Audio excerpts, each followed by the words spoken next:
Good morning, friends. The first thing we learned about on Sunday concerning inheriting the kingdom of God was that we get to be with God for all eternity. And this truth is actually illustrated in a fabulous way throughout the scriptures themselves. All we have to do is look at the very beginning as well as the very end. Because we mentioned that the Garden of Eden was where Adam and Eve had perfect fellowship with God, right? The way the narrative unfolds, we understand that God walked with Adam and Eve in the garden, that his immediate presence was there, and that the first man and the first woman were able to be in his immediate presence. They had access to God Most High. They were with him. And this makes perfect sense the more we understand about the garden itself, because as things are described in Genesis chapter 2, we see that there's a wider region on the earth called Eden, and so the Garden of Eden is a smaller portion of land within Eden. And then outside of Eden, of course, is the rest of the earth. And here's the thing.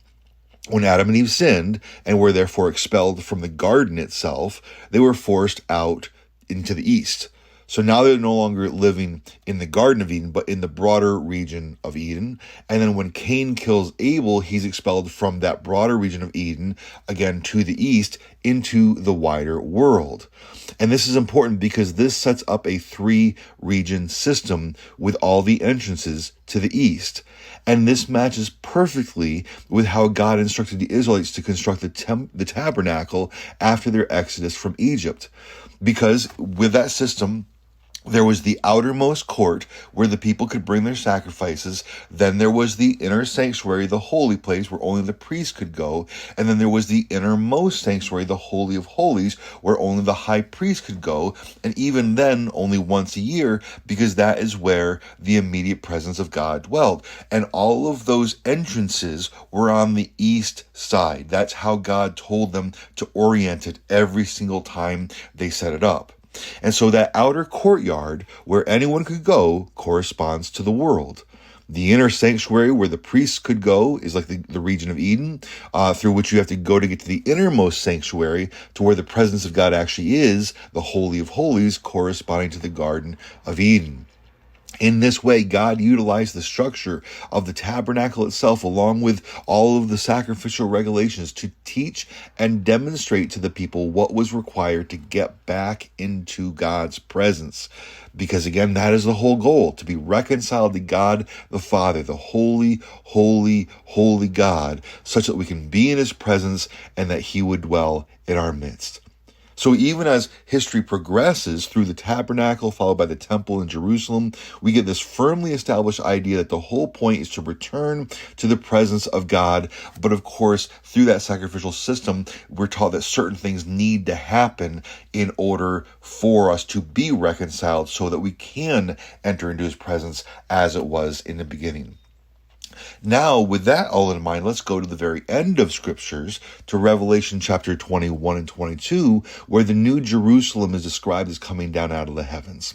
And people often assume that this is where we will live in eternity, that the New Jerusalem, as described here, will essentially be the capital city of the new heavens and new earth.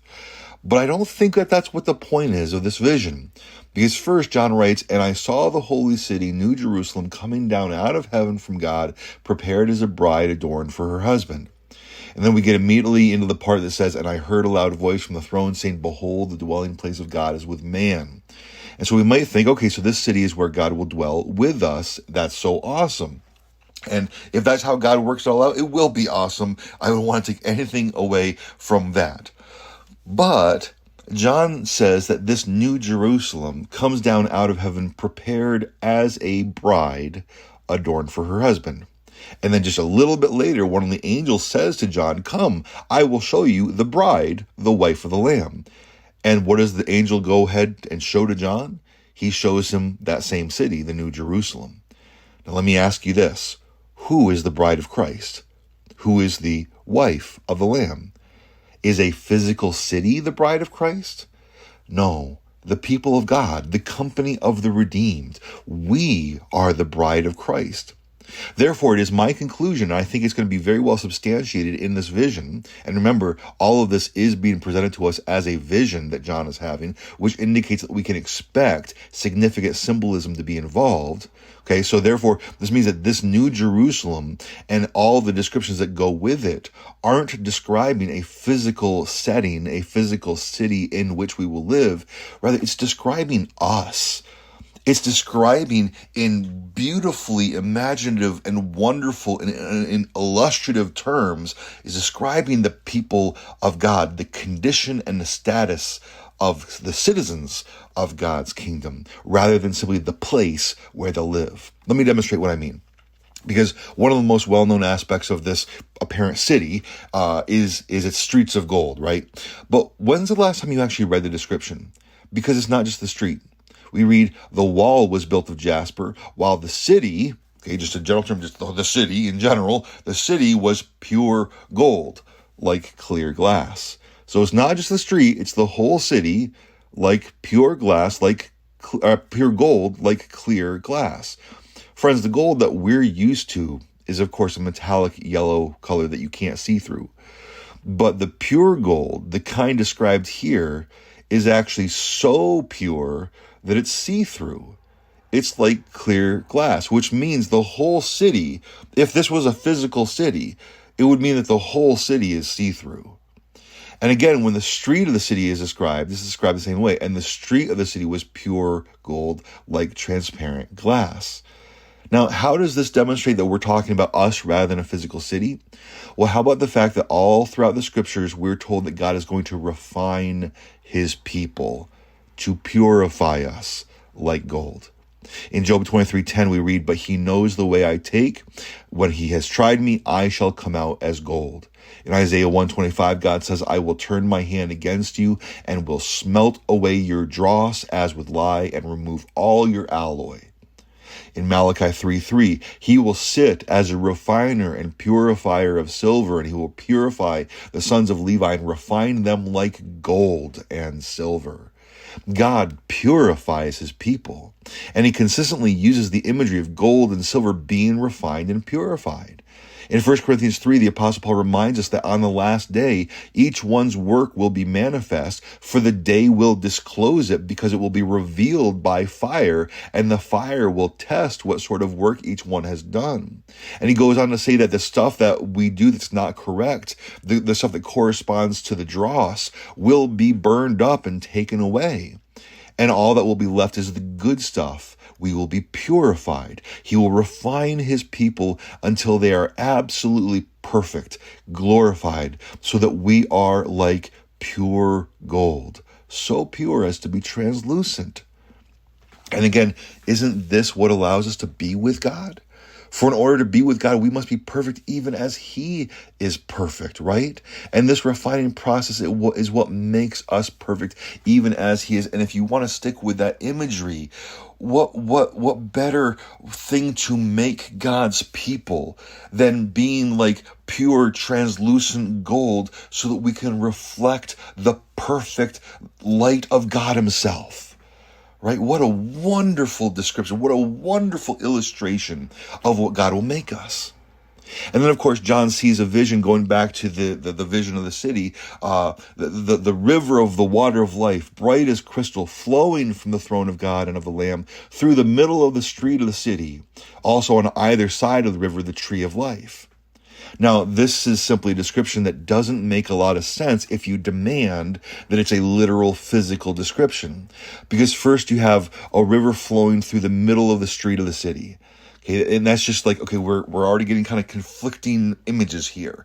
Well, is there a big broad street and it's kind of like, when we have floods and we have water running down the middle, is that what's intended here? Or is it a canal, purposely built in the city, but then you kind of have two streets, one on either side of it? But that situation is not nearly as difficult to rectify as is the idea that you have the tree of life, clearly a single tree, that is on either side of the river. Okay, this is not a physical reality that can happen. Either the tree is on this side of the river, or it's on that side of the river, or it's blocking the river. But again, this is a vision that is full of symbolism, and that does not lessen the importance. That does not lessen the reality of what it's trying to communicate to us. Because as soon as we understand that everything actually makes perfect sense, and all these kind of seemingly conflicting images actually coalesce into a perfect message. Because we have all these things that if it were trying to be a physical reality, they're all just kind of overlapping. They're all just kind of vying and conflicting for that central position. Everything wants to be in the middle. We have the street, we have the river, we have the tree, we have the very throne of God. And in the vision, it's like they're all overlapping in ways that couldn't be in physical reality. So what's the actual point? Well, simply and gloriously this: that since the city itself is a description of God's people, the message is that God's very throne, the river of the water of life, and the tree of life, they are also close to us, they are also with us, that they are internal to us, that God's dwelling place will be fully with man in terms of permeating man. He means that our final state will actually be better than our starting state. Because in the Garden of Eden, the river that gave life to the garden was external to Adam and Eve. The tree of life, which could have given them eternal life, was external to them. Even God's presence, the idea that he walked alongside them in the garden, his presence was external to them. But when God makes his dwelling place with man in the new heavens and the new earth in eternity, he will make the fullness of all that he is, not just with his people or alongside his people, but within his people. The perfect intimacy of his presence, his purity, his eternal life-giving power, it will all flow from within us because of his presence within us. We are the company of the redeemed, is the new Jerusalem, and the very presence of God's throne and his life-giving power will be at the center of who we are, flowing from within us outward. And the clincher that really seals this as a reality for me is how we're told that John sees an angel with a golden measuring rod. And then we're given the measurements of the city. We're told that the city lies 4 square, its length and the same as its width. And he measured the city with his rod 12,000 stadia. Its length and width and height are equal. And that means that if this were a physical city, it would be 1,380 miles long by 1,380 miles wide. That's a big city, but the real kicker is it'd be 1,380 miles high. And this thing would be on the new earth, which is this earth, only redeemed and glorified, which means it would project itself out into space well beyond Earth's atmosphere by a lot, because Earth's atmosphere is only 62 miles thick. And again, the city is only said to have one street, and nothing is said about layers or gantries or 1,000-mile-high skyscrapers. Okay, I don't think that we're intended to picture, the city of Coruscant from Star Wars, where the whole planet is one big long city, city, and all of the skyscrapers are, 100 miles tall. Okay, no. We just have all of these these images here that don't work as physical realities. In addition to that, we have the wall of the city described. But if we're in the new heavens and new earth, the city wouldn't need a wall. It doesn't need a wall, but it still has a wall. But if it has a wall, the presence of a wall would actually indicate that there might be something within the new heavens and new earth that the city needs to be protected from. So all of that goes to show that this is not intended to be taken as physical reality. But that, again, doesn't mean those dimensions that are listed are listed for no reason.